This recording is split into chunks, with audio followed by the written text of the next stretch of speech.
एक गीत की दो पंक्तियां याद आती हैं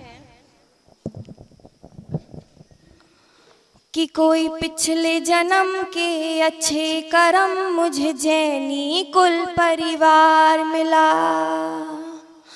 कोई पिछले जन्म के अच्छे कर्म मुझे जैनी कुल परिवार मिला। अरिहंत प्रभु की शरण मिली,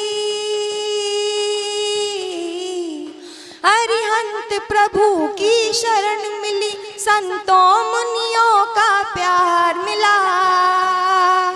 मुझे जैनी कुल परिवार मिला। कोई पिछले जन्म के अच्छे कर्म मुझे जैनी कुल परिवार मिला।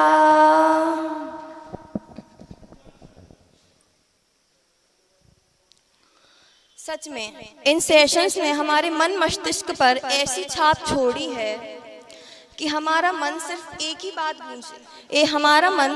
ही बात गूंजता रहता है। और यह आज का मंगलाचरण भी होगा।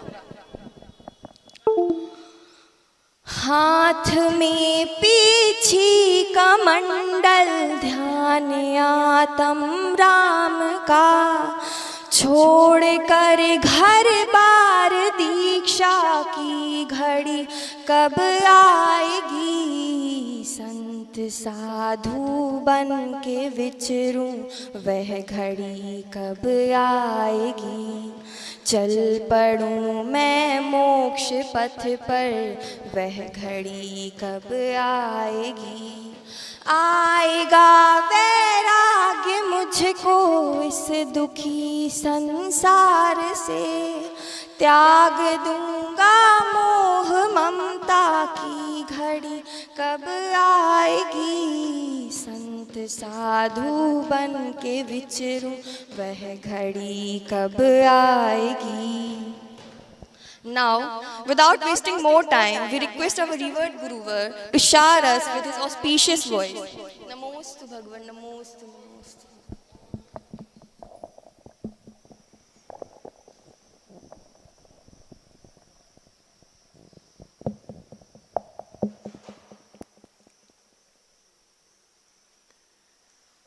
Om Namah Siddhebhyah.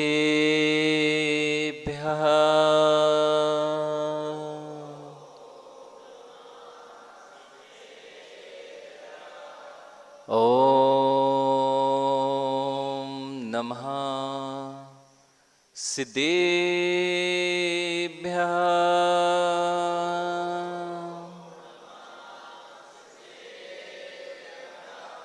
Om Namah Siddhebhyah.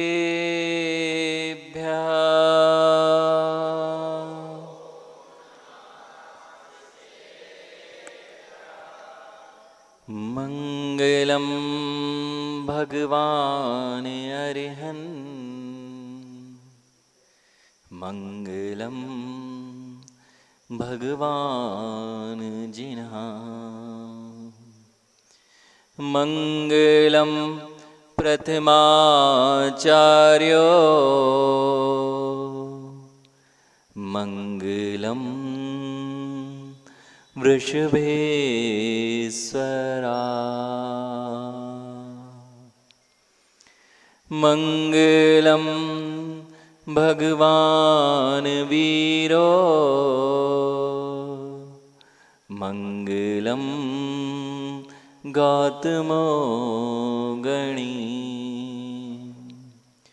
Mangalam Kund Kundadyo, Jain Dharmostu Mangalam,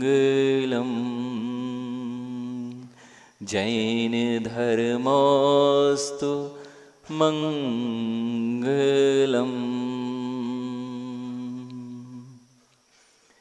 Idamo Arihantaram, Idamo Siddhadam, Idamo Airiyadam, Idamo Vajjayanam, Idamo Loe सव्साहुडम्।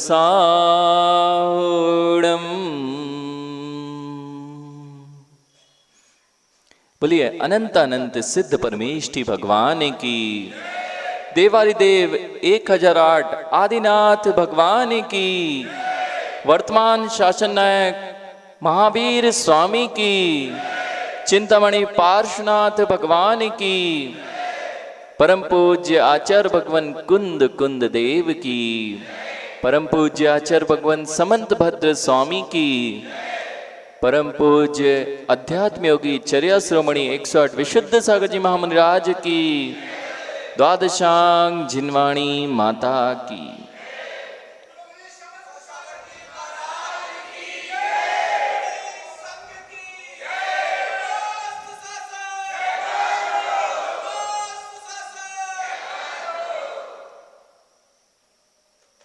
Again, we are here to know that the gloriousness of Jainism.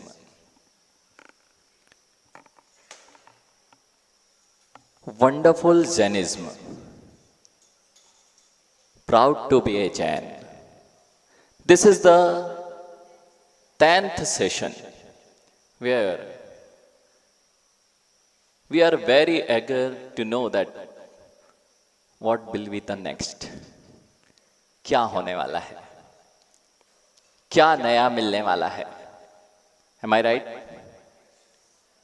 क्या सोच के हो आज क्या मिलने वाला है? कुछ होगा क्या? कुछ नया मिलेगा क्या? नहीं, आज कुछ नया नहीं मिलेगा, आज सब पुराना मिलेगा। जितना मिलेगा सब कुछ पुराना मिलेगा, क्योंकि नया कुछ होता ही नहीं है। नया इस जगत में कुछ भी नहीं होता है, ये हमने बहुत अच्छे से जान लिया कि इस जगत में नया कुछ भी नहीं होता है, सब कुछ पुराना होता है। लेकिन पुराना मिल जाए, old is gold, old is gold. क्या जैन धर्म नया है? जैन धर्म पुराना है? जैन धर्म पुराना, कितना पुराना है? अभी तक ये बिलीव नहीं होता है। बहुत सारे लोग यहां पर ऐसे होंगे अभी उनको महावीर भगवान के अस्तित्व के बारे में भी विश्वास नहीं होगा। महावीर भगवान का अस्तित्व था, क्योंकि जैन धर्म में जन्मे इसलिए बोलना पड़ेगा महावीर भगवान थे। लेकिन आज तक ये समझ में ही नहीं आया है कि महावीर भगवान का विश्वास है कि नहीं है। केवल धर्म में पढ़ा है इसलिए है, धर्म में पढ़ा है इसलिए है, या और किसी कारण से भी है?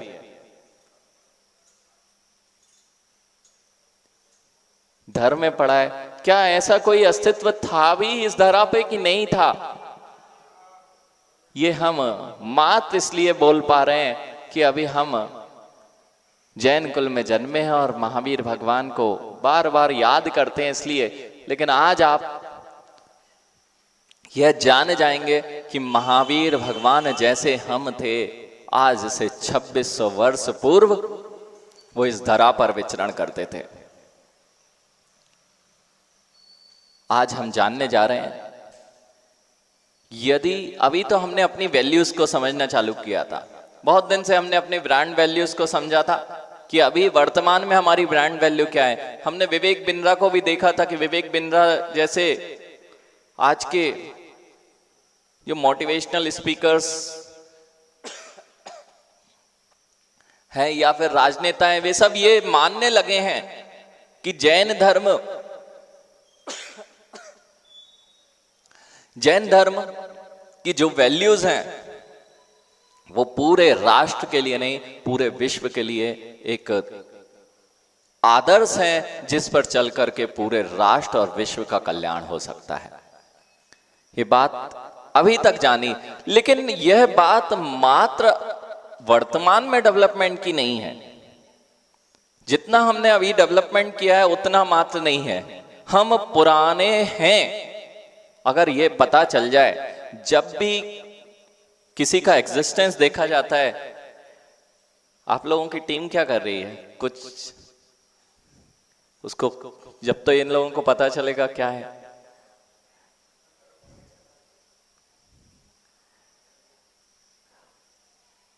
ठीक है, कोई बात नहीं, होता है, पुरानी चीजें खराब होती रहती हैं।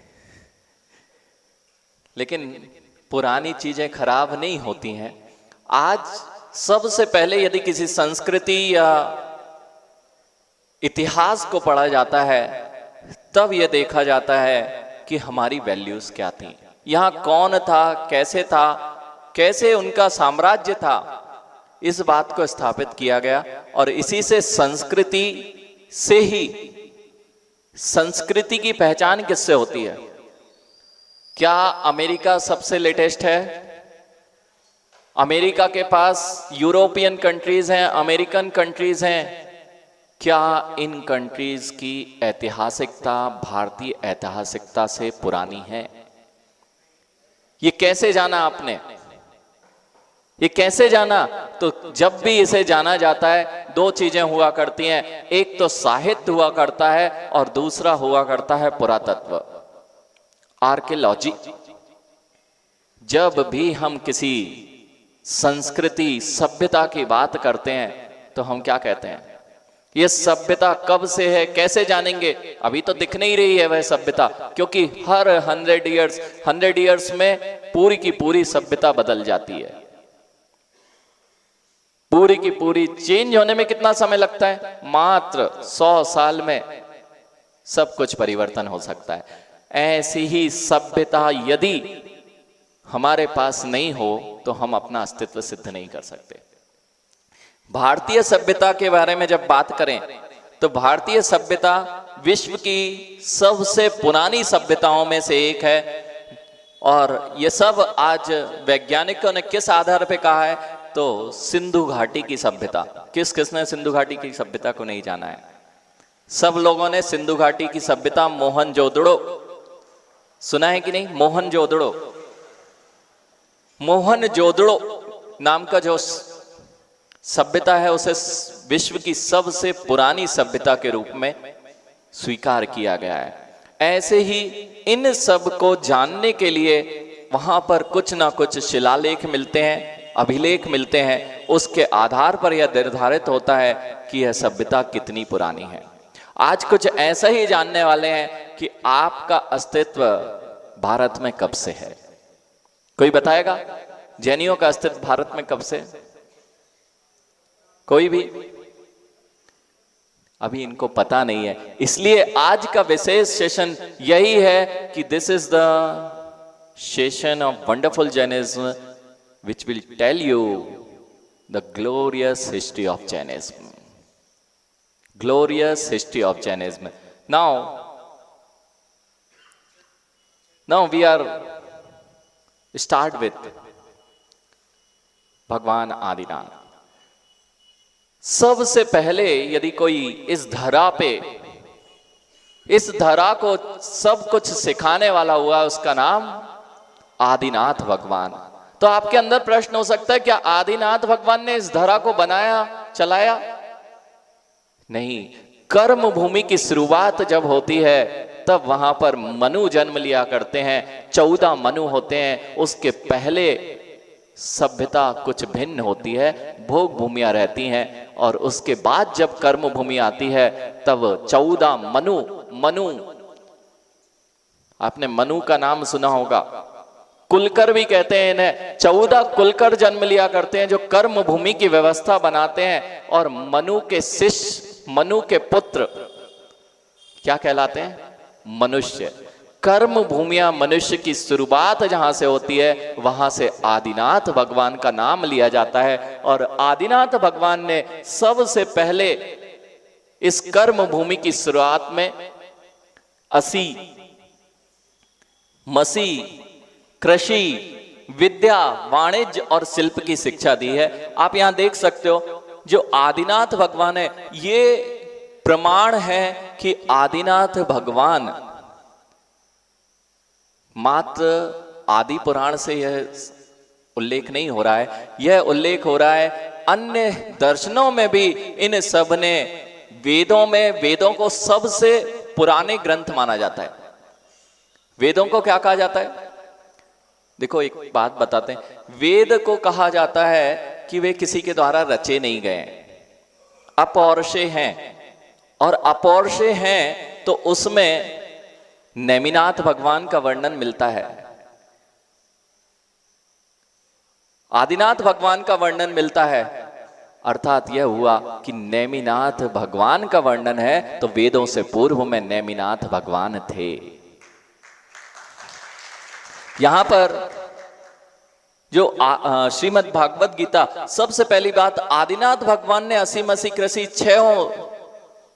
असी मसी कृषि शिल्प वाणिज्य, यानी कि जितना कुछ आप जान रहे हो अभी, ये सब किसकी देन है? विज्ञान हो, किसी भी तरह का विज्ञान हो, उसकी शिक्षा आदिनाथ भगवान ने दी। अलग अलग पुत्रों को, 100 पुत्र थे आदिनाथ भगवान के, 2 पुत्रियां थी, और सबसे पहले आप लोग को खुश हो जाना चाहिए कि सबसे पहले इस विश्व को, बच्चियों को, मतलब फीमेल को पढ़ाई के लिए यदि किसी ने अग्रसर किया है तो वे आदिनाथ भगवान ने शिक्षा दी थी। अपनी ब्राह्मी और सुंदरी नाम की 2 बेटियां जो हुई हैं, आज भी ब्राह्मी स्क्रिप्ट सबसे, ये देखिए, ये ब्राह्मी स्क्रिप्ट है, ये सबसे पुरानी स्क्रिप्ट के नाम से ब्राह्मी स्क्रिप्ट है। जितने भी शिलालेख मिलते हैं पुराने, ये ब्राह्मी स्क्रिप्ट में मिलते हैं। और ब्राह्मी नाम आदिनाथ भगवान की पहली पुत्री ब्राह्मी था, उसको आदिनाथ भगवान ने ब्राह्मी स्क्रिप्ट सिखाई थी, और दूसरी पुत्री सुंदरी थी, उसको अंक विद्या का ज्ञान आदिनाथ भगवान के काल से प्रारंभ हो गया था। इतना ही नहीं, आप कहां रहते हो? इंडिया में? आप जहां रहते हो, भारत में रहते हो, और पता है ये भारत का नाम भारत क्यों पड़ा? ये आप अब गर्व से कह पाओगे। हमें पता है, बहुत सारे लोगों को पता है कि भारत का नाम आदिनाथ भगवान के पुत्र भरत चक्रवर्ती से भारत पड़ा था। ये भरत से भारत हुआ है, लेकिन इसका प्रमाण मात्र जैन दर्शन के शास्त्रों में नहीं है। शिव पुराण हो, मार्कंडे पुराण हो, श्रीमद् भागवत गीता हो, शिव पुराण, लिंग पुराण, ऐसे अनेक ग्रंथों ने यह स्वीकार किया है कि इस भारत भूमि का नाम आदिनाथ के पुत्र भरत से यह वर्ष भारतवर्ष कहलाया। अभी तक हम अपने आप से कहते थे कि हम भरत के भारत में रहते हैं, लेकिन यह प्रमाण पूरी दुनिया आज इसको मानने तैयार है। जितने भी इतिहासविद हुए हैं, जितने भी पुरातत्व वेत्ता होते हैं, उन्होंने यह स्पष्ट रूप से मान लिया है कि इस सृष्टि के शुरू में ऋषभ देव भगवान हुए हैं, और कहीं ना कहीं ऋषभ देव की स्तुति सारे दर्शनों में देखने को मिल जाती है। यहां पर प्रमाण दिए गए, जैसे आदि पुराण का प्रमाण है, वहां पर श्रीमद् भगवत गीता, शिव पुराण आदि के श्लोक नंबर के साथ में प्रमाण दिया गया है किन किन श्लोकों में भरत से भारत का। लेकिन एक और प्रश्न, तो क्या भरत जब नहीं थे तब भारत नहीं था क्या? तो उसका नाम क्या था? किसी को पता है क्या था? आर्यखंड नहीं, आर्यखंड सिंधु प्रदेश, बिल्कुल गलत। सिंधु प्रदेश तो एक बहुत छोटा सा क्षेत्र है। हमारा ऑपरेटर थोड़ा सो रहा है, बहुत सारा काम किया रात में उसने। ये वंडरफुल जैनिज्म टीम का काम है, ये जो लोग काम करें इतना सारा आपको विजुलाइज, नहीं तो हम मुखाग्र बोलते तो शायद आपको समझ में नहीं आता। इन्होंने प्रमाण आपके सामने रखे हैं पूरे के पूरे। इस भारत का नाम अभी जो सबसे पुरानी खोज होती है, सारे इतिहासविद यदि कोई खोजना चाहते हैं तो मोहनजोदड़ो सबसे पुरानी संस्कृति, वहां पर यह प्रतिमा मिली है। और इस प्रतिमा को वहां के इतिहासविद जो पुरातत्ववेत्ता हैं, उन्होंने नाभि राय राजा की प्रतिमा स्वीकार किया है। जो नाभि राय आदिनाथ भगवान के पिता थे, और भरत के पूर्व में इस देश का नाम अजनाभ वर्ष था, जो कि नाभि राय के नाम पर था। अजनाभ वर्ष, इस भारत क्षेत्र का पूरा नाम क्या था? अजनाभ वर्ष, जो कि नाभि राय आदिनाथ भगवान के पिता, उनके नाम से इस देश का नाम अजनाभ वर्ष पड़ा। ये प्रतिमा मोहनजोदड़ो से प्राप्त प्रतिमा है और मोहनजोदड़ो में ऐसी कई सीलें प्राप्त हुई हैं जिससे ये मोहनजोदड़ो के पुरातत्व के अवशेष हैं। ये जो क्षेत्र है, ये सिंधु घाटी, जो सिंधु घाटी थी आज पाकिस्तान के क्षेत्र में जा चुकी है। तक्षशिला, सिंधु, वहीं से कश्मीर लगा हुआ, गांधार, अफगानिस्तान, काबुल, ये सब भारत का ही क्षेत्र था। और इस भारत क्षेत्र में सबसे पहले हजारों जैन मुनि विचरण किया करते थे।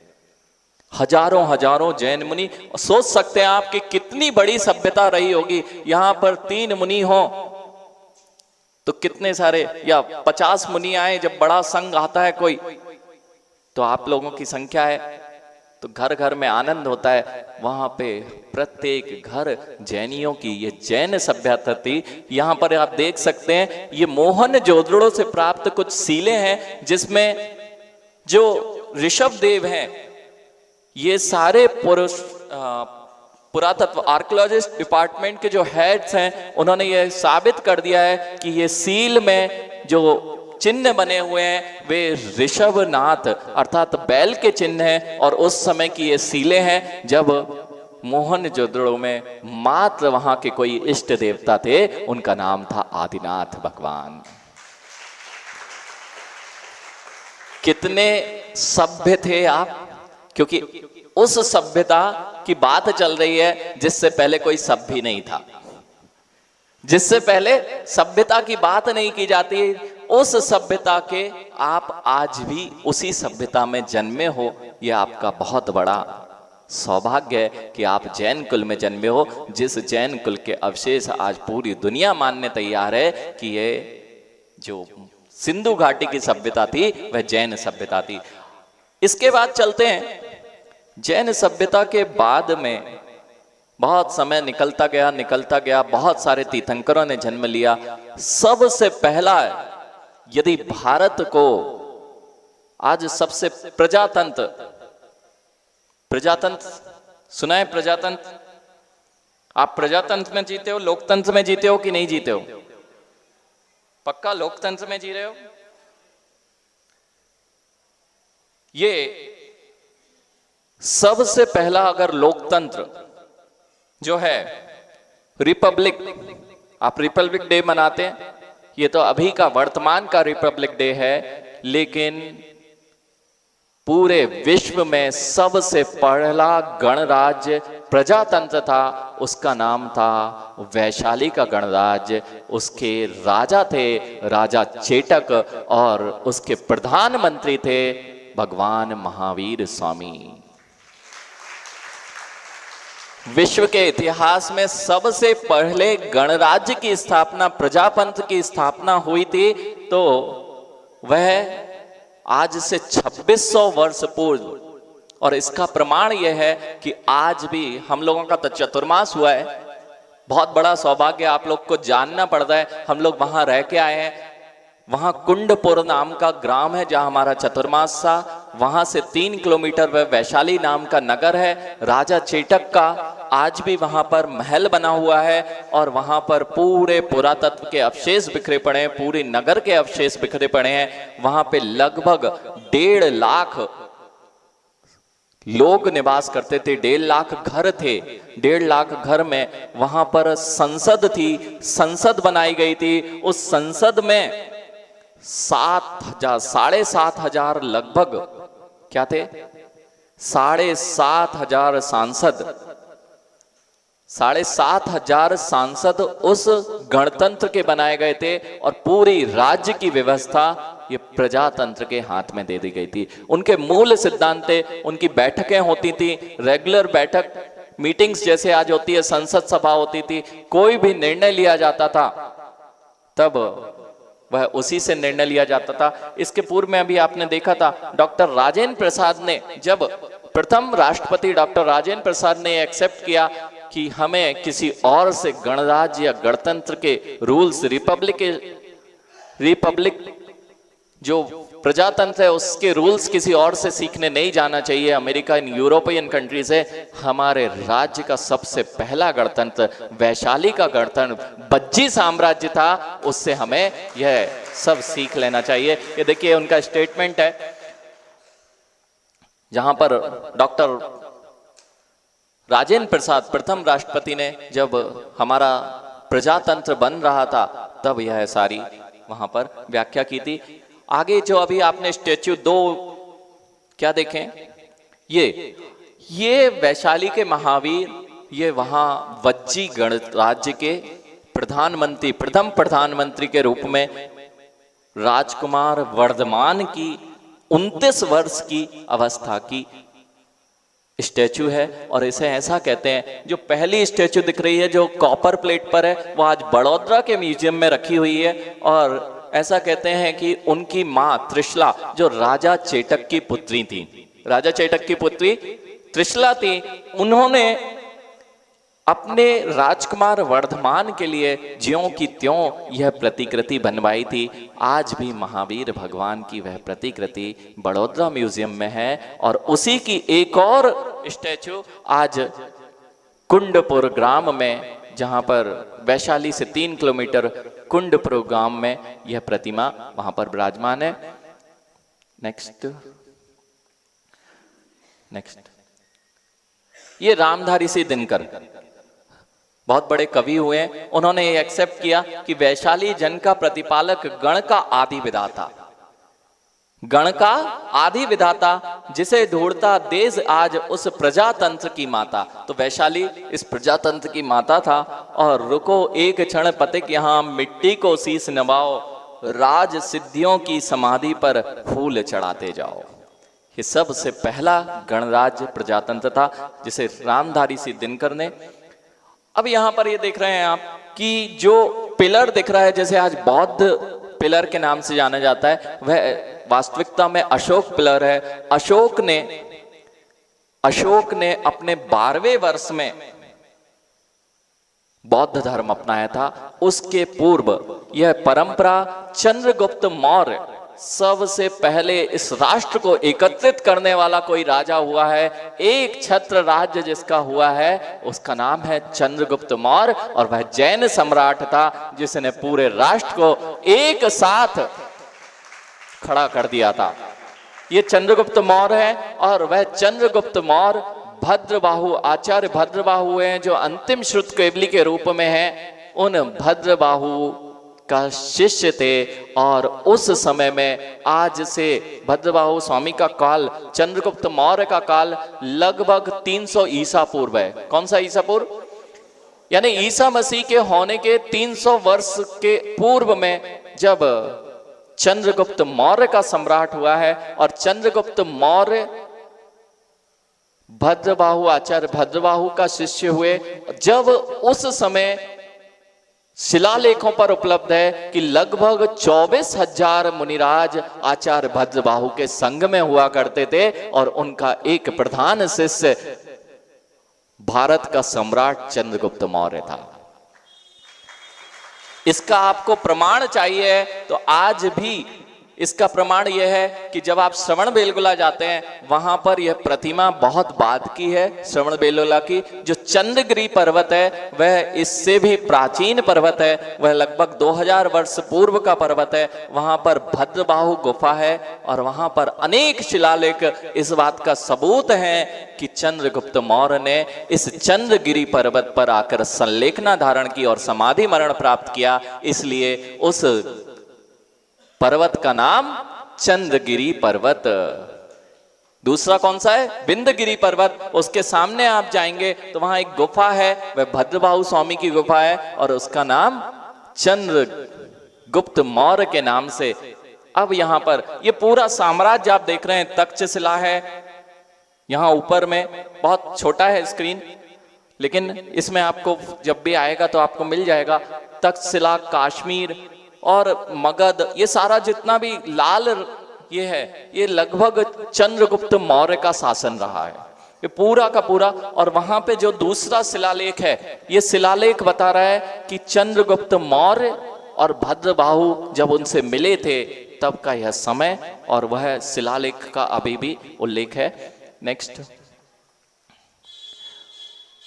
अभी इसके पूर्व में जब हम चंद्रगुप्त मौर्य का समय देखते हैं, चंद्रगुप्त मौर्य के बेटा कौन था? बिंदुसार। बिंदुसार का पुत्र था अशोक, जिसकी परंपरा ही जैन थी, जिसे अशोक महान सम्राट के नाम से आज जाना जाता है, जिसने बाद में बौद्ध धर्म को स्वीकार करके बौद्ध धर्म को अपनाया।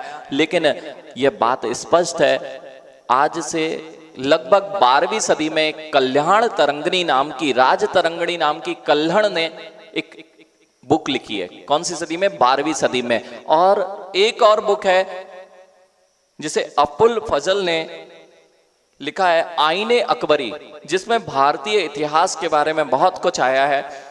यह 16वीं सदी की किताब है। उसमें यह स्वीकार किया गया है कि कश्मीर में जैन धर्म को फैलाने वाला अशोक राजा था, और अशोक राजा के पुत्र जलोक ने उस कश्मीर पर राज्य किया है और जैन धर्म का खूब प्रचार प्रसार किया। उसका समय था लगभग, उसने बहुत समय तक वहां राज किया। 7वीं सदी में बौद्ध राजाओं ने उस पर कब्जा किया। 10वीं 11वीं सदी में उत्पल वंश का हर्ष राजा, जो धर्म विरोधी था, अत्याचारी था, उसने पूरा का पूरा वहां तबाही मचाई। 14वीं सदी में मुसलमान आए, उन्होंने वहां पर अपना राज्य स्थापित किया। 19वीं सदी में सिख राजा रणजीत सिंह का कश्मीर पर शासन हुआ, और 19वीं सदी में अंग्रेजों ने अपना आधिपत्य वहां पर जमा लिया। तो क्या ईसा पूर्व लगभग 300 ईसा पूर्व में जब कश्मीर में जैन धर्म फैला, तो उसके पहले क्या था? उसके पहले चंद्रगुप्त मौर्य का साम्राज्य था। उसके पहले अलेक्जेंडर, जो कहां आया था, जिसने यूनान आदि देशों पर कब्जा करके अलेक्जेंडर सबसे पहले भारत आया था, वह अलेक्जेंडर तक्षशिला से सिंधु घाटी से प्रवेश किया, और उसने सबसे पहले वहां पर जैन मुनियों को देखा था, और वह जैन मुनियों से बहुत अधिक प्रभावित था। तक्षशिला और कश्मीर का क्षेत्र बिल्कुल लगा हुआ है। उस समय वहां पर पूर्व से ही जैन धर्म के अनेक योगी दिगंबर मुनि उस कश्मीर की वादियों में साधना किया करते थे, और जैन धर्म के अनेकों मंदिर अशोक के पुत्र जलोक ने वहां पर बनवाए थे। लेकिन आज उनका अस्तित्व मात्र कुछ अवशेष मिलते हैं। जो ये देखिए, यहां पर आप देख सकते हैं, वहां चंद्रगुप्त मौर्य है, और बीच में बहुत सारे नग्न मुनियों की वहां पर फोटो दिखाई गई है। सबसे पहले जब अलेक्जेंडर आया सिंधु घाटी की सभ्यता में, तो उन्होंने ओलामस नाम के एक मुनि, ओरिजिनल नाम क्योंकि उन्होंने अपने हिसाब से नाम लिखे, लेकिन उन मुनि के पास गया, उनको कहा कि या तो मेरे पास आ जाओ, मैं तुम्हें धन संपदा दूंगा, या अपने प्राण गवा दो। तो उन्होंने एक बहुत अच्छी बात कही कि जिस चीज की तुम मुझे डराना चाहते हो, उन सबको तो मैं बहुत पहले छोड़ चुका हूं। जिस धन संपत्ति की तुम बात करते हो, मुझे धन संपत्ति वैभव, मैं तो तृण पर सोता हूं, घास पर सोता हूं, मुझे इन सब का वैभव की कोई आवश्यकता नहीं। और तुम मेरे मरने की बात करते हो, तो मुझे मारने वाला आज तक कोई हुआ नहीं है, क्योंकि मैं तो अनादि से हूं और अनंत काल तक रहूंगा। इस बात को सुनकर अलेक्जेंडर हिल गया कि जिसने पूरे पूरे विश्व पर कब्जा किया है, उसको भी हराने वाला कौन है। तब अलेक्जेंडर स्वयं वहां पर गया। जो दोलामस मुनि थे, वे आचार्य थे, वे तो नहीं मिले, लेकिन वहां पे अनेक मुनियों के दर्शन हुए, और कल्याण नामक मुनि, कोलोनस नामक मुनि, जिन्होंने उनकी जो भी एक मेघदूत, यूनानी मेघदूत है, उन्होंने एक इंडिका नाम की पुस्तक लिखी हुई है, और उसमें इसमें सब कुछ ये वर्णन है कि वहां पर जब यह अलेक्जेंडर गया, कल्याण मुनि को यूनान में जैन धर्म का प्रचार करने के लिए अपने साथ ले गया, और आज भी वहां पर जेमनोसोफिस्ट किस नाम से जाने जाते हैं? जिम्नोसोफिस्ट के नाम से आज भी यूनान में जैन मुनियों को पूजा जाता है। आज भी कल्याण मुनि का समाधि स्थल वहां पर बना गया है। और इतना बोले दिया था कि तुम जी नहीं पाओगे, इतने विद्यामान थे, तुम ज्यादा नहीं जियोगे, पूरा साम्राज्य तुम्हारा यहीं रह जाएगा। इसलिए अलेक्जेंडर ने एक बात कही थी जब वह बीमार पड़ा था कि मेरे जब भी अर्थी निकलेगी तो मेरे दोनों हाथ बाहर रखना और मेरी अर्थे को कांधा देने वाले जितने बड़े बड़े वैद्य हैं वो होना चाहिए।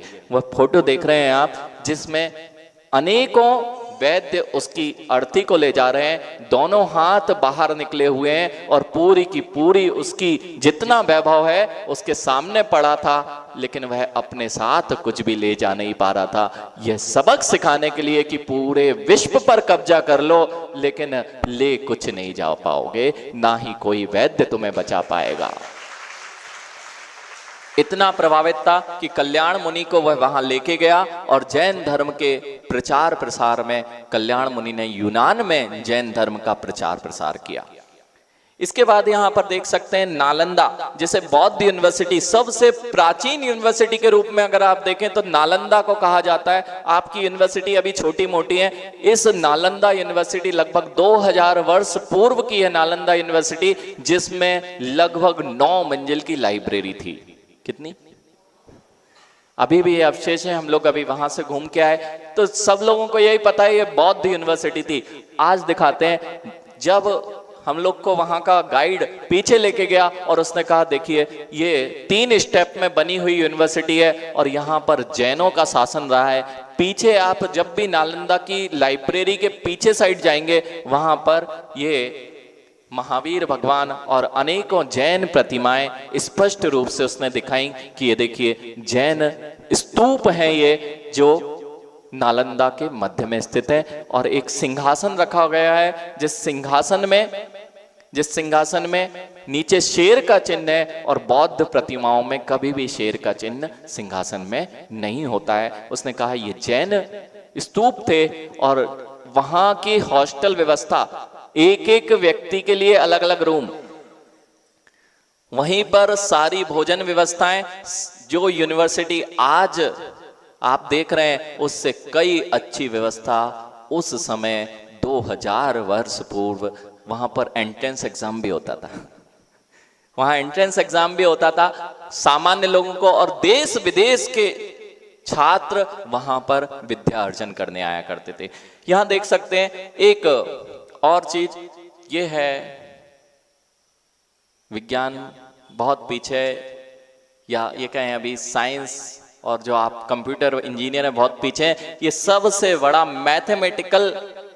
मैथमेटिकल ग्रंथ है जिसका नाम है श्री भूवलय।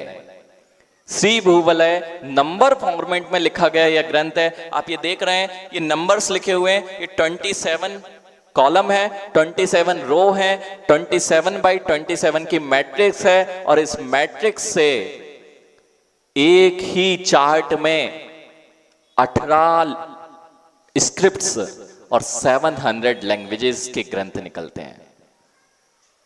ये सबसे बड़ा, ये प्रति जैन मुनि की प्रति है, जो बेंगलोर के पास में एक नंदी हिल्स है। नंदी हिल्स बहुत फेमस हिल है, उसके नीचे एक गांव है, उसका नाम है यवल गांव, और उस यवल गांव के मुनिराज थे यवल ऋषि। अब यवल ऋषि को उल्टा करिए जरा, ऋषि श्री भूवलय यवल भू ऋषि, इसको उल्टा पढ़िए, श्री भूवलय यवल भू ऋषि। इस ग्रंथ का नाम श्री भूवलय है। इस ग्रंथ में 17 भाषाएं, 17 लैंग्वेज स्क्रिप्ट्स लिपि और 700 भाषाओं के ग्रंथ इस टेबुलर फॉर्मेट में छुपे होते हैं। इसको डिकोड करने में अभी सबके वैज्ञानिकों के पसीने छूट रहे हैं। आप जाएंगे विकिपीडिया और नेट पे सर्च करना, एक साइट बनी हुई है, बहुत सारे वैज्ञानिक इस पर काम कर रहे हैं और इस को सॉल्व करने में अभी की सबसे टिपिकल अगर कोई लैंग्वेज या प्रोग्रामिंग है उसका नाम है एनक्रिप्टोग्राफी या फिर एनक्रिप्शन टेक्निक्स। ये सारी एनक्रिप्शन टेक्निक्स आचार्य भगवंतों को पता थी। ऐसे 1270 यंत्र भारतीय लाइब्रेरी राष्ट्रपति भवन से प्राप्त हुए हैं। ऐसे 16,000 ऐसे यंत्र थे, मात्र अभी 1270 प्राप्त हैं। उसमें भी हम मात्र एक को भी डिकोड करने में सफल नहीं हुए हैं।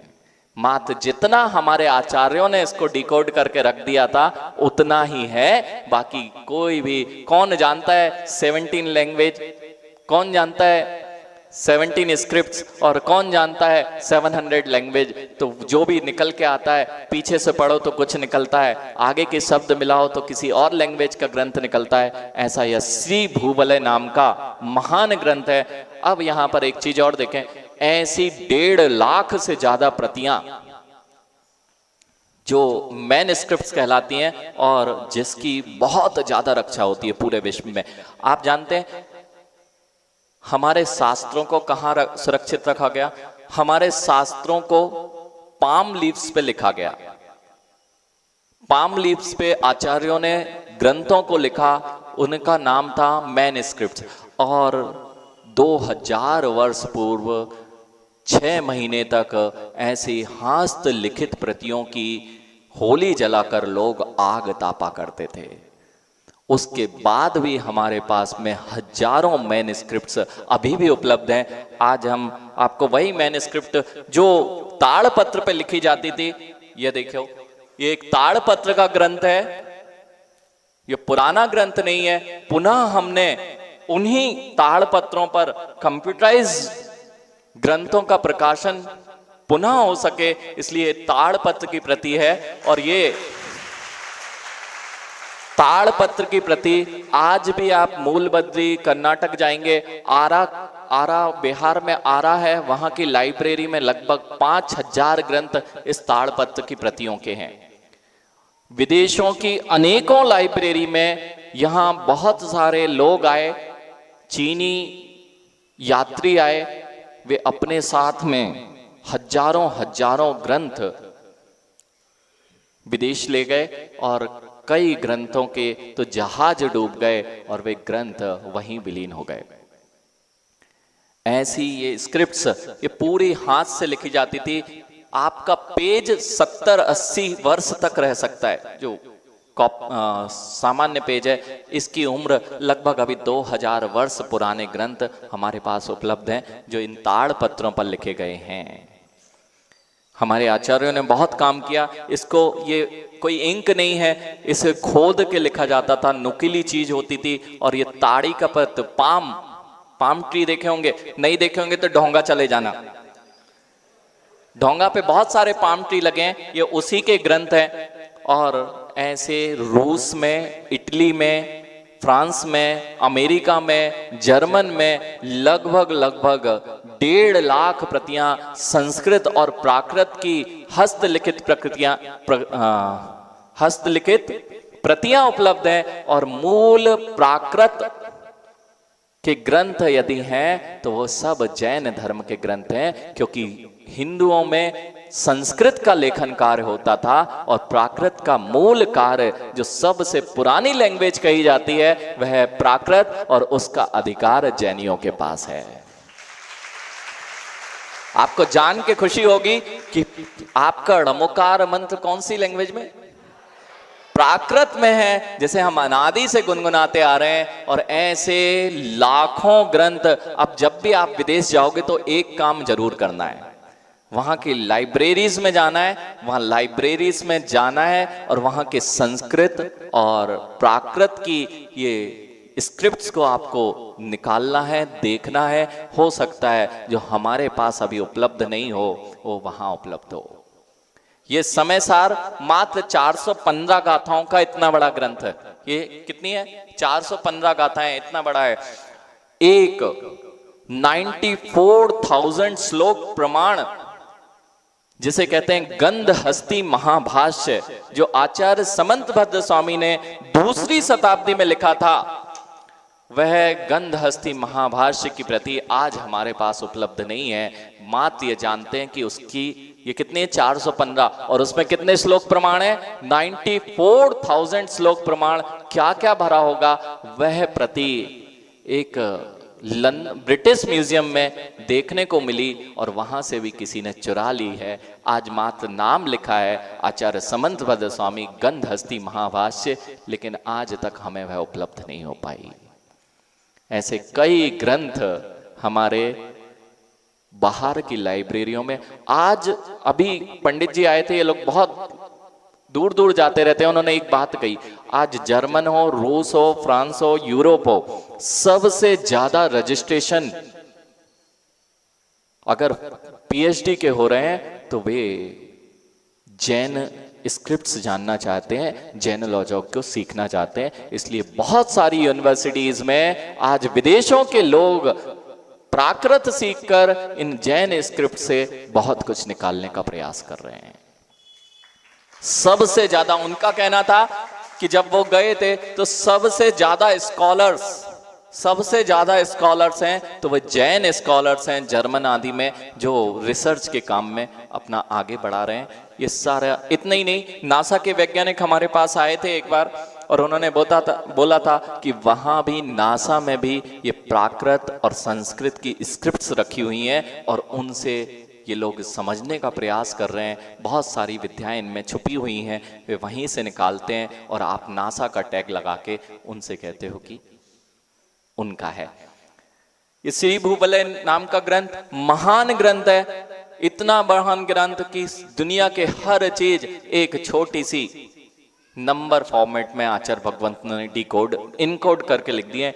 आज चलते हैं थोड़ा सा और क्या क्या नहीं था हमारे पास में। सबसे पहले अहमदाबाद नाम, पहले देखते हैं भारतवर्ष में कितने जिनालय। अभी एक जैन टेम्पल्स नाम की एक साइट डेवलप हो रही है, लगभग 8,200 जिनालयों की लिस्ट उन्होंने तैयार कर लिया और जहां तक 17,000 से 19,000 जैन मंदिर इस पूरे विश्व में अभी भी विराजमान है, उनकी वो पूरी लिस्ट उन्होंने तैयार कर ली है फोटो सहित। और वह बहुत अच्छा काम है। एक जैन टेम्पल्स नाम की साइट है, उसका डेटा यहां पर दिखाया जा रहा है कि अभी वर्तमान में उन्होंने लगभग कल तक 8,200 मंदिर की लिस्ट उन्होंने प्रोवाइड की है। देखते हैं उसके अनुसार में कौन से प्रदेश में कितने मंदिर हैं। राजस्थान में लगभग 2,000 मंदिर हैं, मध्य प्रदेश में 1,400 मंदिर हैं।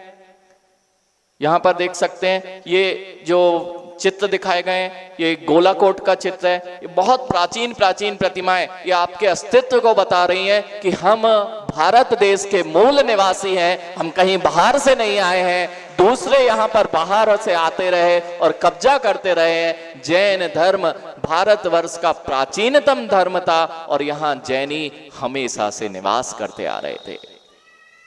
अब ये मत सोचना कि जैन लिखेंगे तो हमारी क्या वैल्यू रहेगी। अरे जैन लिखोगे तो तुम्हारी संस्कृति ही जैन है। पूरी भारतीय संस्कृति का नाम, प्राचीन संस्कृति का नाम श्रमण संस्कृति था। क्या था? अभी बहन ने संचालन किया, उसमें एक बात कही थी, कितने लोग ये मानते हैं कि हम जैन कुल में जन्म लेने से जैन हैं। अब कितने लोग ये विश्वास करते हैं कि we should feel proud to be a. लग रहा है आपका इतिहास क्या है, आपकी वैल्यूज क्या है। पहले दिन से हमने चालू किया था, you have a very great brand value, you know. सबसे पहला सेशन याद हो तो आपकी ब्रांड वैल्यू इस विश्व में सबसे अधिक है। अब ये सारा उस चीज का प्रमाण है कि आप जो अभी तक सुनते आ रहे हो ये अभी का नहीं है, ये आपकी अब जैन लिखने में, जैन कहने में सबसे पहले यदि कोई हो तो आप लोग होना चाहिए कि हम वास्तविकता में एक ऐसी संस्कृति को बिलोंग करते हैं जिसका अस्तित्व अभी से नहीं है, अनादिकाल से इस जैन धर्म का अस्तित्व है। और अनैतिक नहीं, सबसे मूल चीज है सभ्य संस्कृति। श्रमण संस्कृति भारतीय संस्कृति में या कहें विश्व की प्राचीनतम संस्कृतियों में श्रमण संस्कृति थी। श्रमण का अर्थ होता है मुनिराज, और श्रमण बौद्ध लोगों को भी कहा जाता है। लेकिन एक बात ध्यान रखना, बौद्ध धर्म की शुरुआत महावीर भगवान के समकाल में हुई, और बौद्ध जो थे बुद्ध भगवान ने, गौतम बुद्ध जो हुए हैं वे पीताश्रव पार्श्वनाथ भगवान के शिष्य हुए हैं, मुनि पीताश्रव आचार्य, और उन्होंने पहले दिगंबरी जैन दीक्षा ली थी। उन्हीं के मध्यम निकाय महासिंहनाथ सुत्तम 12 में स्वयं महात्मा बुद्ध ने लिखा है, यह प्राकृत अर्धमागधी भाषा में यहाँ पर लिखा है, मैं उसका हिंदी पढ़ता हूँ। मैं वस्त्र रहित रहा, मैंने आहार अपने हाथों में लिया, ना लाया हुआ भोजन लिया, ना अपने उद्देश्य से बनाया हुआ लिया, ना बर्तन से खाया, ना थाली में खाया, ना घर की ड्योढ़ी में खाया, ना खिड़की से लिया, ना मूसल से कूटने के स्थान से लिया, ना गर्भिणी स्त्री से लिया, ना बच्चे को दूध पिलाने वाली से लिया, ना व्यभिचारिणी स्त्री से लिया, ना मलिन स्थान से लिया, ना वहां से लिया जहां कुत्ता खड़ा हो, ना वहां से लिया जहां मक्खियां भिनभिना रही हो, ना मछली, ना मांस, ना मदिरा, ना सड़ा मांस खाया, ना तुस का मैला पानी पिया। मैंने एक घर से भोजन किया, सो भी एक ग्रास लिया, या मैंने 2 घर से भोजन लिया, 2 ग्रास लिया। इस तरह मैंने 7 घरों से लिया, सो भी 7 ग्रास, एक घर से 1 ग्रास लिया। मैंने कभी दिन में 1 दफे भोजन किया, कभी 15 दिन भोजन नहीं किया। मैंने मस्तक, दाढ़ी व मूछों की केस लोच की क्रिया को चालू रखा। मैं 1 बूंद पानी पर दयालु रहता था। क्षुद्र जीव की हिंसा भी मेरे द्वारा ना हो ऐसा मैं सावधान रहता था। ये गौतम बुद्ध के मध्यम निकाय महासिंहनाथ सुत्त 12 का प्रमाण है, जिसमें उन्होंने यह स्वीकार किया है कि वे पहले जैन मुनि की यह सारी चर्या की थे। मैं नग्न रहा तो यह सारी केसलौच किया, ये सारी जैन मुनि थे। लेकिन जब उनसे यह सदा नहीं तो मध्यम निकाय, उनका नाम ही क्या है, मध्यम मार्ग की स्थापना की। तब से बौद्ध धर्म का प्रचार प्रसार उन्होंने किया है। लेकिन इसके पूर्व में तो श्रमण संस्कृति का अर्थ मात्र दिगंबर श्रमणों से लिया जाता था। हिंदू वेद पुराणों में व्रात्य के नाम से इन्हें जाना जाता है, और वैदिक आर्यों के आने के पूर्व में राधा कृष्णन हुए हैं। डॉक्टर राधा कृष्णन सभी लोग जानते हैं। उन्होंने भारतीय दर्शन नाम की पुस्तक लिखी। अनेक इतिहासकार विद हुए हैं जिन्होंने यह साबित कर दिया है। JCR फलोंग नाम के 1800 शताब्दी में एक मेजर हुए हैं जिन्होंने एक बुक लिखी है जिसमें इतिहास को संजोया गया है, और उन्होंने स्पष्ट कर दिया है कि मूल संस्कृति भारत में जैन थे। वैदिक आर्यों का बीच बीच में आगमन होता रहा। यहाँ की मूल संस्कृति श्रमण संस्कृति सबसे प्राचीनतम संस्कृति है। यहां पर देख रहे हैं महाराष्ट्र में 1350 टेम्पल, ये महाराष्ट्र के बहुत प्राचीनतम। वहां देखिए एक नीचे प्रकाशा नाम के एक छोटे से डिस्ट्रिक्ट में ये जो गुफा में दिख रहे हैं, अभी आजकल शायद जिनवाणी चैनल पर रोज अभिषेक आ रहा है। यह नदी के बीच में 24 तीर्थंकर लैणी नाम का एक क्षेत्र है। नदी के बीचों बीच उतरना पड़ेगा। नदी के बीच चट्टान है, वो देखें ये पूरी नदी के बीच चट्टान का नीचे वाला चित्र है ऐसे। और 108 फुट की अभी वर्तमान में मांगी तुंगी और मांगी तुंगी की गुफाएं, तो जिसमें बलभद्र आदि की प्रतिमाएं भी वहां विराजमान है। यहाँ पर गुजरात में 1300 टेम्पल, ये देखिए उत्तर प्रदेश में 600 से अधिक टेम्पल हैं, और नीचे अभी जो वर्तमान में त्रिलोक तीर्थ बना है, ये 3 लोक की रचना कैसी होती है, यह दिल्ली के पास में त्रिलोक तीर्थ की लगभग बहुत ऊंचाई है इसकी। और यह कर्नाटक में 350 टेम्पल की लिस्ट आ चुकी है। लेकिन एक बुक निकली है जिसमें कर्नाटक, तमिलनाडु और केरल, इन मंदिरों की अगर गणना की जाए, तीर्थ क्षेत्रों की गणना की जाए, तो उस बुक में किसी एक्स आर्मी ऑफिसर ने वह बुक निकाली है, सागर के हैं, और उन्होंने 580 क्षेत्रों की पूरी लिस्ट इन 3 स्टेट्स में है, केरल, कर्नाटक और तमिलनाडु। हम लोग कर्नाटक से बिहार करते हुए आए, वहां मात्र 3 डिस्ट्रिक्ट में 180 जिनालय हैं। वे सब लगभग 1200 से 1300 साल पुराने हैं। तमिलनाडु की यात्रा करने जाएं तो तमिलनाडु की यात्रा, बुंदेलखंड की यात्रा तो थोड़े दिन में हो जाएगी। तमिलनाडु की यात्रा करने में आपको, हमें एक जो ड्राइवर थे वो मोमडन थे, वे जा रहे थे घुमाने, तो उन्होंने कहा कि तमिलनाडु की यदि पूरी यात्रा करना है तो आपको 45 दिन लगेंगे केवल जैन तीर्थों की यात्रा करने के लिए। हर 2 किलोमीटर पे भव्य जिनालय हैं। हमारे प्राचीन ग्रंथों का जो भी लेखन हुआ है, हमारे प्राचीन आचार्य जो भी रहे हैं, वे सब कहाँ रहे? वे तमिलनाडु में और कर्नाटक प्रांतों में 24,000 मुनि भद्रबाहु के समय में उस समय विहार करे थे। बहुत अधिक मंदिर, और छोटे मोटे मंदिर नहीं, भव्य जिनालय, 4-4, 5-5 गर्भगृह के बाद में मंदिर, सारे पाषाण के मंदिर लगभग 8वीं 9वीं शताब्दी में ये सब निर्मित किए गए थे। कितना साम्राज्य फैला हुआ था। आज भी हम लोग जिस जिस गांव से बिहार करके आ रहे थे, वहां के राजाओं के वंशज दर्शन करने आते थे और ये कहते थे ये अमुक राजा जो यहाँ राज करते थे। पोयसल वंश हुआ है, पोयसल वंश में विष्णुवर्धन नामक राजा हुआ है जिसने बाद में विष्णु धर्म अपनाया है, और उसके समय में शांतला हुई और अनेकों अनेकों जैन मंदिर बनवाए। अतिमब्बे नाम की एक रानी हुई है। अतिमब्बे नाम की रानी ने हाथ से लिखे हुए हजारों ग्रंथ और हजारों प्रतिमाओं की स्थापना, वह भी स्वर्ण की प्रतिमाओं की स्थापना वहां पर करवाई थी। ऐसी हिस्ट्री की बुक। यहां तक कि अगर कर्नाटक, तमिलनाडु से जैन इतिहास को हटा दिया जाए, जैन रचनाओं को, जो साहित्य को हटा दिया जाए, तो तमिलनाडु और कर्नाटक के पास कोई भी साहित्य शेष नहीं रह जाएगा। वहां का बच्चा बच्चा रन्न, पंप, रत्नाकर जैसे 3 कवि, महान कवि हुए हैं। आप जैसे यहाँ पर सॉन्ग गाते हो, आज भी रन्न, पन्न, पंप और रत्नाकर के गीत वहां गुनगुनाए जाते हैं। आप किसी भी स्कूल में चले जाएं, हम लोग कर्नाटक विहार करते हैं, तो किसी भी स्कूल में जाएंगे इन तीनों की फोटो आपको मिल जाएगी। ये सब जैन पोइट थे, जैन कवि थे, जिन्होंने अनेकों अनेक रचना लिखी। और सबसे बड़ा आश्चर्य होगा आपको जान के कि तमिल का वेद जिसे कहा जाता है, जिस को राष्ट्रपति ने कहा था कि इससे बड़ा नीति ग्रंथ इस विश्व में नहीं हो सकता। डॉक्टर अब्दुल कलाम ने स्टेटमेंट दिया था, विश्व की 80 भाषाओं में जिस नीति काव्य का प्रिंट हो चुका है उसका नाम है कुरल काव्य, और वह त्रिवलाचार्य मुनिराज की कृति है जो तमिल में रहते थे, और उन्होंने वह कृति लिखी है। और उसे आज विश्व की सबसे बड़ी चाणक्य नीति आदि के ऊपर 80 भाषाओं में वह कुरल काव्य आज विश्व की 80 भाषाओं में प्रकाशित है।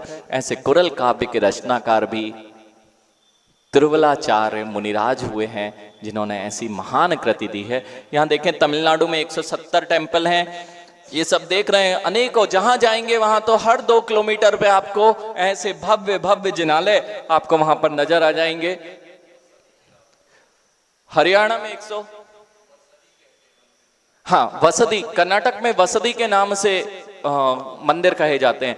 यहाँ हरियाणा में भी मंदिर हैं। छत्तीसगढ़ में, हरियाणा में 130, छत्तीसगढ़ में 75 के आसपास मंदिर हैं। वहां पर आप जाएंगे। बिहार में 30, ये तो अभी एंट्री हुई है। बिहार में तो बहुत अधिक, झारखंड और बिहार पहले एक था, झारखंड का अलग लिखा है। हाँ, वेस्ट बंगाल में अभी सराक नाम की जाति है, और सराक के पूरे सिद्धांत अब वे सब बदल गए, लेकिन वे सराक सारे के सारे जैन थे, और उन श्रावक से सराक बने। उनके सिद्धांत रात में नहीं खाना आदि जो हमारे चलते हैं वही चलते हैं। आज वे भटक गए। फिर से ज्ञान सागर जी, आचार्य ज्ञान सागर जी महाराज जी ने उनको पुनः जैन धर्म में वापस लाने के लिए बहुत प्रयास किया। यहाँ पर झारखंड में लगभग 60 मंदिरों की लिस्ट अभी इन्होंने दी है, लेकिन 100 से ज्यादा मंदिर तो केवल शिखर जी में ही हो गए होंगे। तो अभी अपडेट चल रहा है। पंजाब में भी 50 मंदिर, आंध्र प्रदेश में 40 मंदिर, और आंध्र प्रदेश में रामधारी सिंह दिनकर का एक स्टेटमेंट है। उन्होंने एक बुक लिखी है, उसमें एक स्टेटमेंट आया है कि यदि 10 मील की दूरी पर कहीं भी खुदाई करो तो वहां कुछ भी निकले या ना निकले, जैन प्रतिमाएं निकल आएंगी। उनका मैं ऐसा मानना था, ऐसा स्टेटमेंट दिया कि यहां जहां भी खुदाई करोगे वहां जैन अवशेष, आप यहाँ पे मंदिर कर लेते हो, हजारों साल पुरानी प्रतिमाएं अभी आपके जिनालयों में विराजमान है। कभी गौर से देखा करो, नीचे उसमें सन लिखा रहता है, वहां पर संवत। और सबसे पहली चीज एक और यहां पर जान ले कि सबसे पुराना कैलेंडर कौन सा है, पता है आपको? अभी 2000 क्या चल रहा है, कौन सा चल रहा है? 2021 22 2022 चल रहा है, 2022। और शक संवत हो, शालीवाहन संवत हो, हिजरी संवत हो, ये सब बाद के संवत हैं। सबसे पहले संवत की शुरुआत वीर निर्वाण संवत से कही जाती है। 2600 कितना चल रहा है?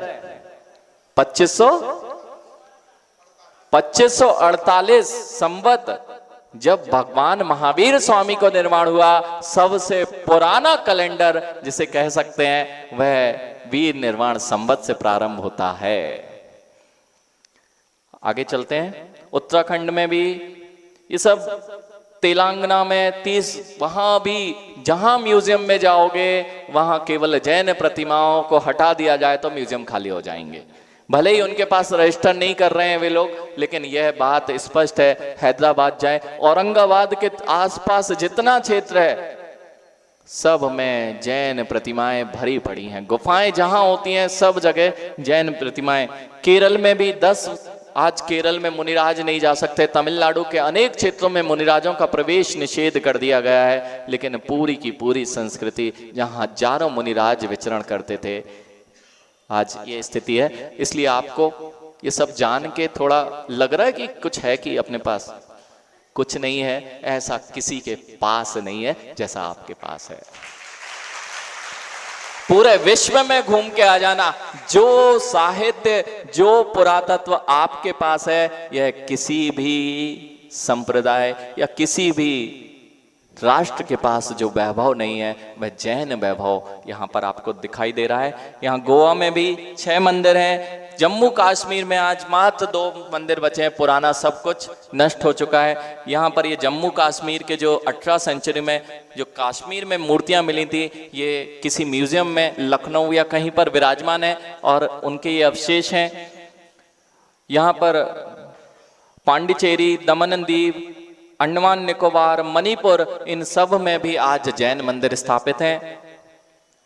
आज देखते हैं विश्व में हम कहां कहां फैल चुके हैं। तो विश्व में यूएसए में आज 12 जिन मंदिर नए हैं ये सब, लेकिन सब जगह मंदिर हैं। आगे यहां पर देखेंगे पाकिस्तान में भी, क्योंकि पाकिस्तान तो भारतीय ही था, वहां पर ऐसे। और एक बुक है मेरी कैलाश यात्रा, लगभग 200-250 वर्ष पुरानी, जिन्होंने ब्रह्मचारी लामची दास ने कैलाश पर्वत की यात्रा पे गए हैं, वे तिब्बत और चीन से होते गए हैं। वहां पर हजारों मंदिर का वर्णन उनकी इस छोटे से पत्र में किया है। जब वे लौट के आए थे 18 वर्ष में उन्होंने पूरी यात्रा की थी कैलाश पर्वत की, और चीन और तिब्बत में ऐसे हजारों मंदिर का उल्लेख, रत्न जड़ित मंदिर और स्वर्ण के मंदिरों का उल्लेख उनकी छोटी सी एक पत्र वाली पुस्तक में किया गया है। इतना ही नहीं, Colombia, Thailand, Sri Lanka, Nepal, Pakistan, Iran, फिलिपिस्तान, यूनानी, मिस्र, कंबोडिया, चंपा, बल्गेरी आदि में आज जो जैन मंदिर हैं उनको या तो किसी दूसरे मंदिरों में कन्वर्ट कर दिया गया है। कई जगह फोटो खींचने का निषेध है, तो आप वह देख नहीं सकते हैं, लेकिन आप जाएंगे तो वह समझ जाएंगे कि पार्श्वनाथ भगवान के फण से सब जानी जाते हैं। वहाँ ऐसे अनेकों मंदिर कंबोडिया, मलेशिया आदि में देखने को मिल जाएंगे जो बहुत प्राचीन है। यहाँ पर देख रहे हैं पीछे ये मंदिर कहाँ का लिखा हुआ है? श्रीलंका का मंदिर है, कोलंबिया में जैन मंदिर है, लगभग 500-600 साल पुराना, तो उसका पेड़ ही है जो उसके ऊपर चढ़ गया है। तो ऐसे ही ये प्रतिमाएं इसके आगे ये देखें आप, यहाँ पर सेंचुरी जो ताइवान में ये प्रतिमा रखी हुई है। आप सोचिए ताइवान में ये म्यूजियम में वहाँ प्रतिमा है। एक अफ्रीकन, अभी फेसबुक पर एक आया कि अफ्रीका के एक किसी के गार्डन में यह ऊपर का एक अवशेष मिला है जिसमें मुनि स्पष्ट दिख रहे हैं। वहाँ पिछी कमंडल लिए हुए मुनि हैं, नीचे चिन्ह बने हुए हैं। ये उसने देखा कि ये क्या है, मैं नहीं जानता हूँ, कृपया आप इसे बताएं कि ये क्या है। उसके अफ्रीका के किसी घर के गार्डन में ये अवशेष पड़ा हुआ है और अभी अभी फेसबुक पे उसने किसी ने पोस्ट किया कि ये अवशेष क्या है, तो वहां दिगंबर मुनि की मुद्रा स्पष्ट रूप से दिखाई दे रही है। नेक्स्ट, ये कुछ प्राचीन वहां पर 7 फेस वाली आइडल जो लंदन म्यूजियम में रखी हुई है। यहाँ ये मथुरा म्यूजियम में बाहुबली भगवान की दुर्लभ प्रतिमा, ऐसी अनेकों ये अलग अलग म्यूजियम में जहाँ पर ये प्रतिमाएं हैं ये विराजमान है। ये तो अभी आप देख ही रहे हैं, गोपाचल पर्वत आप देखेंगे तो जैसी बाहुबली भगवान की प्रतिमाएं, ऐसे पूरे गोपाचल पर चारों दिशाओं में ग्वालियर में प्रतिमाएं थी और सब तोड़ दी गई और मात्र कुछ प्रतिमाएं, सबसे बड़ी पद्मासन प्रतिमा लगभग 41 फुट की पद्मासन प्रतिमा गोपाचल पर्वत पर आज भी विराजमान है। नेक्स्ट, यहां पर कुछ देखेंगे कि जो पुरी का मंदिर है उसे सुप्रीम कोर्ट ने मान लिया है कि वह, सुप्रीम कोर्ट ने माना है कि वह नेमिनाथ भगवान है। यहाँ बद्रीनाथ के भी दर्शन आपको हो रहे हैं, वहां पर भी आदिनाथ भगवान विराजमान थे। कुतुब मीनार के ये अवशेष देखें, कुतुब मीनार के सामने एक पिलर लगा हुआ है, आप जाएंगे तो वहां पर देख रहे हैं छोटे से में एक छोटी प्रतिमा दिखाई दे रही है। वहां पर बहुत सारे जो वहां जो खुदाई है उसमें आपको जैन तीर्थंकरों की प्रतिमाएं दिख जाएंगी। ये यहाँ पर अयोध्या में जब खुदाई हुई थी तो अयोध्या में यह प्रतिमा निकली थी, कौन सा, बजरंग टीले पे ये प्रतिमाएं खुदाई में प्राप्त हुई थी जब 1977 या ऐसे कुछ उस समय पे खुदाई हुई थी। उसके बाद खुदाई रोक दी गई थी। ये वहाँ के अवशेष हैं जिस अयोध्या के टीले के लिए बहुत विवाद चला, वहाँ भी जैन प्रतिमाओं के अवशेष प्राप्त हुए थे। यहाँ मदुरई टेम्पल के कुछ फोटोग्राफ्स हैं जिसमें ऊपर देख रहे हैं, ऊपर वहां पर मदुरई टेम्पल में भी जैन प्रतिमाओं के अवशेष हैं। कोई बात नहीं, हम ये जानते हैं कि हमारा इतिहास बहुत गौरवपूर्ण था, किसी के पास है, लेकिन यह जानते हैं, सब लोग ये स्वीकार करने में तैयार हैं कि यह सब श्रमण संस्कृति ही थी और जैन धर्म का पूरा। यहाँ पर आप देख रहे हैं तिरुपति बालाजी में सुप्रीम कोर्ट ने एक्सेप्ट कर लिया कि ये नेमिनाथ भगवान की प्रतिमा है। ठीक है, सबसे प्रसिद्ध, सबसे अमीर मंदिरों में से वह एक मंदिर कहा जाता है। ये बहुत सारे अनेकों, वहां बीच में एक दिख रहे हैं बहुत लंबे लंबे बाल, वह मथुरा के म्यूजियम में विराजमान कांस्य की सबसे प्राचीन आदिनाथ भगवान की प्रतिकृति है। ऐसी बहुत सारी अनेक प्रतिमा, ये भी आप दुर्लभ। यहाँ एक देखेंगे, ये प्रतिमा बीच में जो दिख रही है ये आदिनाथ और महावीर भगवान दोनों एक साथ हैं। जब आधे पार्ट को देखेंगे तो बैल का चिन्ह दिख रहा है और नीचे आधे पार्ट को देखेंगे तो महावीर भगवान बने हुए हैं। ऐसी भी दुर्लभ प्रतिमाएं, वो 2 प्रतिमाएं आदिनाथ और भगवान महावीर स्वामी की लंदन म्यूजियम में विराजमान है। नेक्स्ट, और कुछ जानना है तो कुछ समझ में आया? अब एंडलेस हिस्ट्री है, अब क्या क्या बताएं आपको। तो आज really it's proud to be a, लग रहा है कि नहीं लग रहा है? आपका इतिहास, आपका वैभव आज का नहीं है, इस वैभव को संभालने की जिम्मेदारी आपकी है। क्यों दिखाया गया ये सब? आगरा का किला, और थोड़ा जान लो, अभी भी और संतुष्ट नहीं होंगे कोई लोग। आगरा का किला 10वीं सदी के पूर्व जैन मंदिर था, यह यूनेस्को द्वारा घोषित विश्व धरोहर स्थल पर है और 1006 में स्थापित ये जो किला है इसके पिछले हिस्से में जैन मंदिर पाया गया और मुनि सुब्रतनाथ भगवान की प्रतिमा है। यह रिपोर्ट पुरातत्व की उत्तर पश्चिम प्रांत में पुरातत्व ऐसे 1999 में पृष्ठ क्रमांक 69 पर इसका उल्लेख किया गया है कि आगरे का जो लाल किला है वह जैन मंदिर रहा है। इसके बाद मदुरई तमिलनाडु जो अभी है वहाँ 4 से 13 शताब्दी तक की गुफाएं हैं, 30 गुफाएं हैं, 200 पाषाण संस्तर मुनियों को सोने के लिए 200 बिस्तर लगे, मतलब पाषाण को खोद के बनाया गया है। 60 शिलालेख हैं, 84 तमिल ब्राह्मी शिलालेख हैं और 100 तीर्थंकर प्रतिमाएं एवं रॉक पेंटिंग्स मिली हैं। एलोरा जाएंगे, वहां की केव्स में, जो प्राचीन केव्स हैं उसमें एलोरा में जैन धर्म है। अजंता के पास की गुफाओं में भी जैन धर्म की प्रतिमाएं हैं। बदामी की जो सबसे अंदर वाली गुफाएं हैं वे सब जैन केव्स हैं। मथुरा में कांकली टीले से सैकड़ों जैन प्रतिमाएं और भग्नावशेष 1888 और 91 की खुदाई में प्राप्त हुए थे। कांकली, मथुरा। और यहाँ पर अयोध्या में प्रसिद्ध हनुमानगढ़ी के पास 2400 वर्ष प्राचीन जैन प्रतिमा जो अभी आपने देखी थी वो मिली थी। कश्मीर में भी सम्राट अशोक के समय जो है वह भी आपको अभी दिखाई गई है। ऐसे ये सब केवल हम नहीं बता रहे हैं कि हमारे ये डेटा सारा ऑथेंटिक है। और आईने अकबरी, राज तरंगणी और comparative study of comparative religion, भारतीय दर्शन, ऐसी अनेक हिस्टोरिकल जो बुक्स हैं उन सब का ये डेटा है। उन सब के स्टेटमेंट्स भी हैं अपने पास में, वह सुरक्षित हैं कि किसने कब क्या कहा है, ये सारी चीजें यहाँ सुरक्षित हैं। एक बात अभी, एक सबसे बड़ा, 2 मिनट में अपन खत्म करेंगे इस चीज को। अभी सबसे ज्यादा जैन धर्म के बारे में बताने वाले या पूरे धर्मों के बारे में बात करता है, उसका नाम है, ये व्यक्ति अभी बताने जा रहे हैं, देवदत्त पटनायक। देवदत्त पटनायक है जो सभी धर्मों के बारे में बताता है और पूरा उसका अध्ययन है, बहुत अच्छा अध्ययन है। और वह जैन धर्म के बारे में एक इंटरव्यू में क्या कह रहा है ये आप सुन सकते हैं। महात्मा गांधी जैन धर्म से बहुत प्रेरित थे। आइए आज जैनिज्म से जुड़ी कहानियों के बारे में बात करें।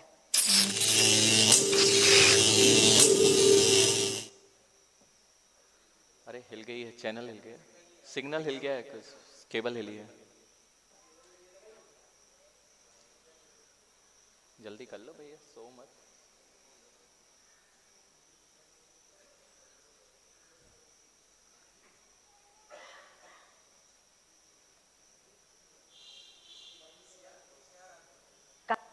कहा जाता है कि नहीं, ठीक है, अब देखते हैं नेक्स्ट टाइम क्या होता है।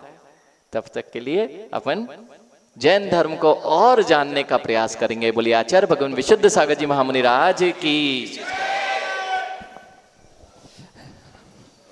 तो कैसा लगा आप लोगों को एंशिएंट जैनिज्म हिस्ट्री का सेशन? अच्छा ही लगा होगा। अभी तक अपन कानों से सुनते आए हैं जैन धर्म इतना पुराना है, इतना पुराना है। आज विजुअल फॉर्म में देख लिया। जोरदार तालियां वंडरफुल जैनिस्ट की टीम जो बनी है उनकी। और ये आपको जो पीपीटी है ना, ये आपको ग्रुप में अपडेट कर दी जाएगी। और आगामी कुछ सूचना देना चाहता हूँ कि हम जैनी अपना जैन धर्म इतना ही केवल परिचय हो, इसी कामना के साथ प्रत्येक मंगलवार को टीकमगढ़ में नगर के युवाओं द्वारा विभिन्न नगरों के मंदिर में सामूहिक रूप से संगीतमय अभिषेक एवं पूजन का आयोजन हो रहा है। तो सभी युवाओं एवं युवती से निवेदन है कि आप सभी भी आए और धर्म लाभ ले।